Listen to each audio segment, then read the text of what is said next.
evening.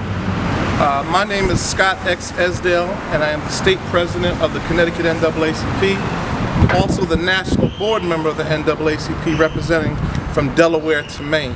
I'm here with firefighters, I'm here with community activists, I'm here with the New Haven clergy and concerned citizens about firefighter Aaron Brantley's appellate case that's coming up. It's extremely important that the community and the press knows exactly what's going on. The actual case will start tomorrow morning at 10 a.m. in Hartford at 50 Elm Street at the appellate court. Real quickly, I'd like to say a few words, and then we'll have some other individuals that will speak from various organizations, and then we'll take questions from the press. At the NAACP's 106th National Convention in Philadelphia this year, President Obama came to speak to our delegates from across the country. He stated that our criminal justice system isn't as smart as it should be. He laid out the reasons why we need to reform the American criminal justice system.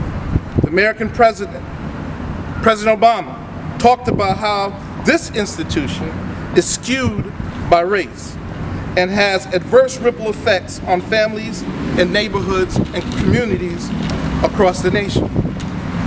A growing body of research shows that people of color are more likely to be stopped, frisked, questioned, charged, detained, and thrown behind bars. African Americans are more likely to be arrested, more likely to be sentenced, and giving more time for the same crimes as others. One of the major consequences of this crisis is that 1 million fathers are in jail. 1 out of 9 African American kids has a parent in prison. Firefighter Aaron Brantley is a father. What are these circumstances doing to our communities? We ask. What is this doing to the children? Our nation and our state of Connecticut is being robbed of men and women who could be workers and taxpayers that can be more actively involved in their children's lives. They can be role models, but right now they are locked up for non-violent offenses. Firefighter Aaron Brantley is not a threat to society. He's currently back on the job protecting and serving the greater New Haven community. Mass incarceration makes our entire country worse off, the president has said. And what are we going to do about it? We are asking the appellate court to do something about it. We are asking the entire community and the press to take a close look at this case. We want everyone to watch this case and the case of Mr. Billy Ray Wright with a very close eye. Mr. Wright was sentenced 60 years for murder, and the appellate court overturned the judge's decision for misuse of power. Both of these cases were handled by the same judge, Superior Court Judge Brian T. Fisher. We're asking everyone, once again, to come out, take a close look at this particular case. We have individuals from organizations that are very important to our community. We have Gary Tinney, Director of the Northeast Region of the International Association of Black Professional Firefighters, and he will say a few words. Thank you. Good evening, everyone. My name is Gary Tinney, Director of the Northeast Region of the International Association of Black Professional Firefighters. I stand here today in support of Aaron Brantley and his family because of the injustice that he has been exposed to. Here's a man that's a father, a son, and a great supporter of his community. And here's a man that unlawfully might be sentenced to a year in jail, well, has been sentenced to a year in jail. Hopefully people ask the right questions and that they realize that this man is a phenomenal young man, a phenomenal family man, and that we can't allow this to happen. Thank you. Next, we will have Mr. Jimmy Cottage, who is the president of the New Haven Firefighters Union 825. Tomorrow is a big day for everybody.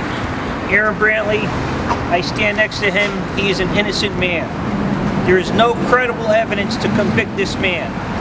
In the court of law, it's called reasonable doubt. There's plenty of reasonable doubt, that has not been looked at. They don't even have a day, a time, or a week when this criminal act, supposed criminal act, happened. This man is innocent and he needs to be found innocent. Next, we will have Reverend Newman, who is the president of the Greater New Haven Clergy Association. The Greater New Haven Clergy Association is very interested. We're very serious about Aaron Brantley's case, because what we have studied and found out that what he's been charged with is not true.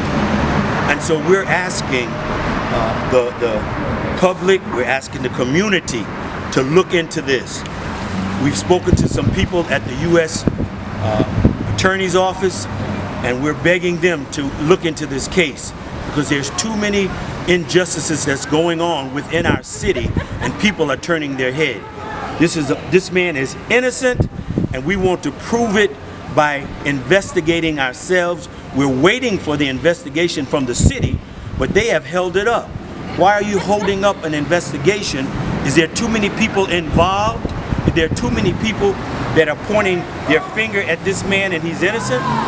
We want the truth, and we demand the truth. And we're asking the appellate court to overturn this on tomorrow. Thank you.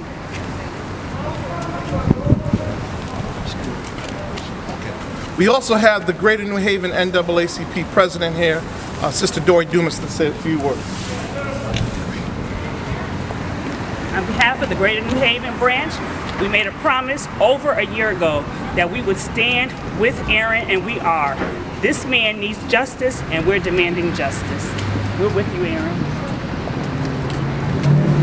So once again, all the way from the White House down to the grassroots level, individuals, community members, clergy, firefighters from across the state, across the nation are concerned about issues like this.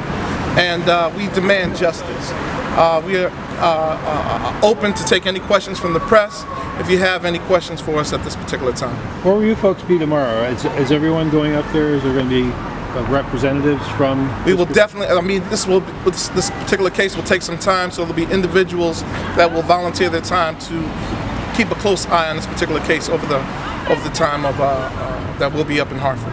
Well, what's your expectation about how this is going to turn out? Well, we're here for a reason. We're fighting for justice. The NAACP has always fought for justice. It's always been an uphill climb, and we've always fought since our beginning 106 years ago. And we will continue to fight. We're not scared of struggles or uphill battles like this.